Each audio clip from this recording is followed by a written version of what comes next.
રાજ્યમાં હજુ પણ ક્યાંય સારા વરસાદની સંભાવના નથી। આગામી 7 દિવસ એક પણ સ્થાને ભારે વરસાદની આગાહી નથી। અમદાવાદમાં પણ રહેશે વાદળછાયું વાતાવરણ, તો વરસાદની ઘટ હોવાથી ખેડૂતો ચિંતિત। ભાવનગર લઠ્ઠાકાંડમાં વધુ 13 આરોપીઓની ધરપકડ। સ્ટેટ મોનિટરિંગ સેલે તપાસ કરીને વધુ 14 લોકોને ઝડપી પાડ્યા। અગાઉ કુલ 13 આરોપીઓની કરાઈ હતી ધરપકડ।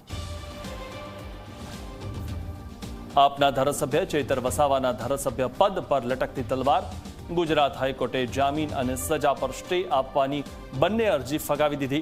હાઈકોર્ટે કહ્યું, ધારાસભ્યને રાહત આપવાથી સમાજમાં જશે ખોટો સંદેશ।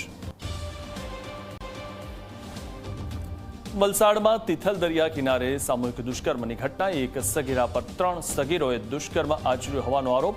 3 પૈકી એક આરોપી હતો સગીરાનો મિત્ર।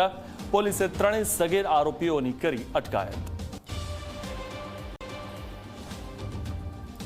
તહેવાર પહેલા આરોગ્ય વિભાગની તવાઈ। સુરતમાં માવો બનાવતા એકમોમાં હાથ ધરાઈ તપાસ, તો અમદાવાદમાં પણ મીઠાઈ વિક્રેતાના ત્યાં હાથ ધરાઈ ચેકિંગ। શંકાસ્પદ નમૂના તપાસ માટે મોકલાયા।